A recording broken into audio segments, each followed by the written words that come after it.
Okay, here we are, Airsoft Table Talk, Season 2, Cast 1. Take 2. Take 2. Take 2.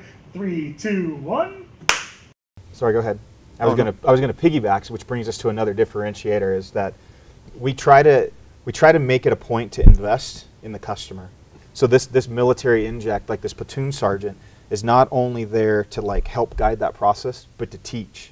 You know, you probably saw it at Crimean Crisis that one of the platoons. One of the platoons was outside. They had grabbed some engineer tape on our blocks and was outside doing glass house drills. And that was being run by that military inject. So he's investing in that player base. And so what we see is like this particular team in this example was doing all these glass house drills, and these are kind of more of the team that's known as the gear guys, and not great at gear, not so much great at the execution piece. I think everyone's got them. But what we've seen over time because of this model is every time they come back, they're just a little bit better and a little bit better. And now it's kind of a point where it's like, actually, they can dish some heat. I mean, like, because they're getting it, and so they can plan an operation. They can plan an operation, and so we're investing so that player, that not only will they come back to our events, but hopefully they'll go out into the community and start teaching that to other people who go to other event promoters, so that they can begin to experience what it's like to do proper planning and do the thinking about all that different things. And they're billboards for you guys. Yeah, and other people are looking at these guys going, man, you're squared away. Where'd you learn to do this? MilsimWest. I mean, that's kind of what we're shooting for. I think maybe one of the other differences that's apparent is, I mean, it just ties into our whole style of play, but when you show up on Friday at 1800, you won't see the other faction. You don't check in with them. You don't see them until you see them. We don't publish the numbers. Right. All I saw was multicam. Right. We don't put out numbers. You don't see them till you see them, and we try and maintain that level of separation and immersion. And it makes it kind of scary. Yeah, that's the idea. When you first see them in the field, you're like, oh, right, bad guys. Well, they look totally different. Like, they don't just look like some other random NATO force. It's just they're just not wearing multicam. They're wearing something completely different. Completely different weapon system. I mean, if any of our viewers haven't checked out what their product looks like, do so. Go to their websites, look at the photos. One of the awesome things about that really got me wanting to go to your games is I'm looking at the photos of you guys all set up, and all the NATO guys look like everyone else. They're all multicam, helmets, and plate carriers. The other side. The bad guys are scary. Depends. They could be the good guys, depending on who you're asking. I mean, the other guys. I'm a cold warrior. I'm with you. That's the bad guys. The Ivans look scary. They're all in Ivan kit. They're all wearing Ivan uniforms. They're all using Ivan weapons. Shouting Russian commands. in Russian. One of the engagements that I had was, oh look, there's some Allied troops are moving. They have AKs.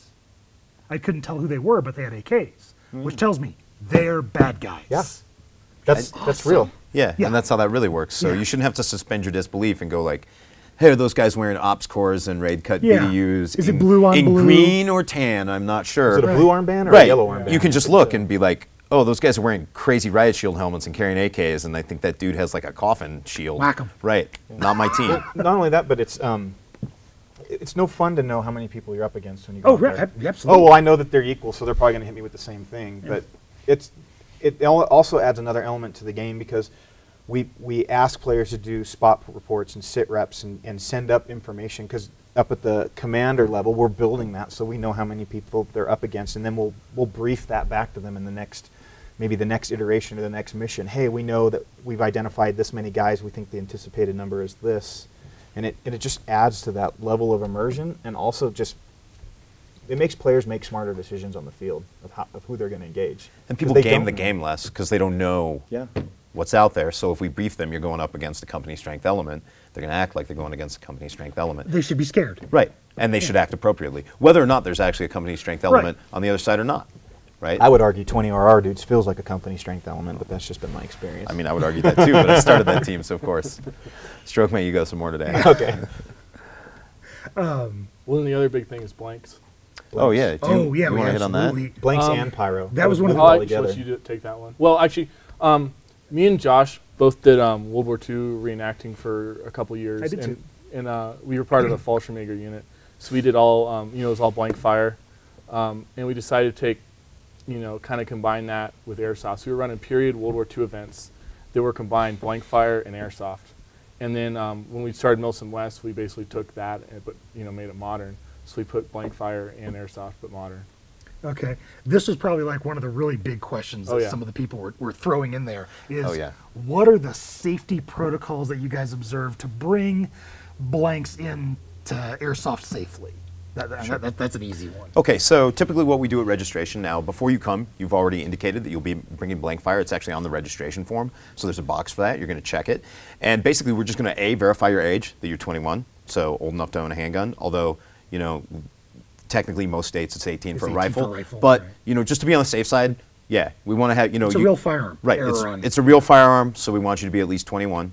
Not a felon. And not a felon.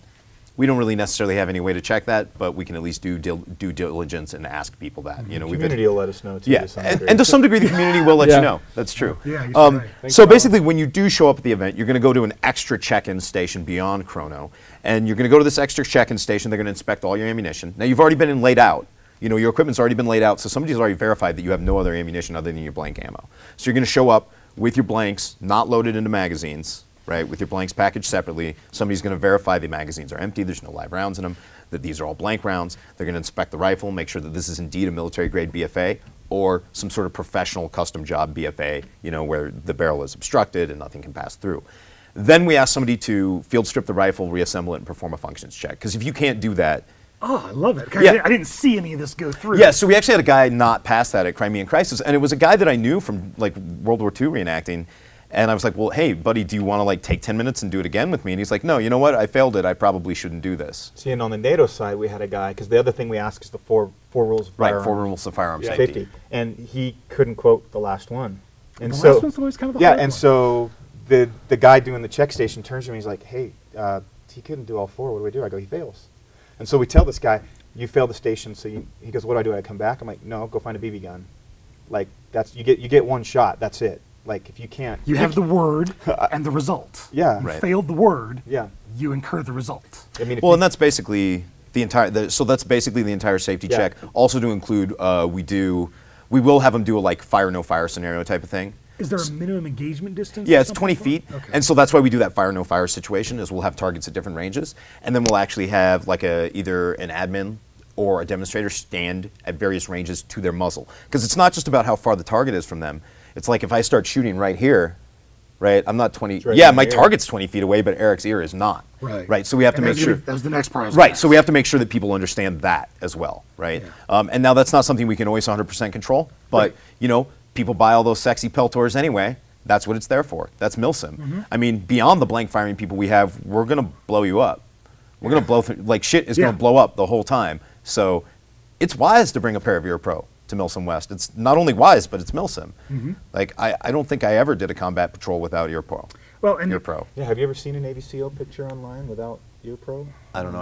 I don't look at those. I was making a joke. I mean, and having been to your events, it's cool to be on patrol in some hill in, the Pacific Northwest and hear small arms fire going off in the distance. Pop, pop, pop, pop, pop, pop, Oh, pop, yeah. pop. That's all. It's like, ooh, that sounds interesting. Yeah, who's let's getting go, hit? Let's go over there. Right. Who is that? What platoon? Like, And what's equally, going on? it's equally scary, even though you know it's a blank. But when you see that, I even hop out, 30 feet away and go bam, bam, bam, bam. Right. That muzzle flash goes off and the concussive force of the sound hits you. It's scary, even if you know it's a blank. I mean, that's the idea. And that's the idea. Yeah. You also can't use them indoors. That's another important Yeah. thing. Yeah. It's a good point. They look So- awesome at night. Since we're Yeah. talking about blank fire, we should probably mention that for our upcoming event, we weren't able to do it, and it's not because MilsimWest is going away from blank fire. It's just the relationship with the AO. They didn't want us mixing ammunition types, and that was a request that they put in for their own reasons. And so we were kind of faced with the decision. It's like, okay, do we stay true, or do we continue to drive on with this event, knowing that we can bring so many other things in that people probably won't I think notice? option B. Yeah, right. So Yeah. it was, and when you look at it, the number of people that bring blank, the blank fire adds an I don't think that's what immersion. makes or breaks your events. No, though. we've got Yeah. so many other things that are It's like incredible. 5 to 10%, if not lower, Yeah. than Yeah. that bring blank guns. So And yeah, it's for- mostly people on the Russian side. Yeah, so for this event, we're definitely we can't do it based on the AO, but it's not something we're moving away from.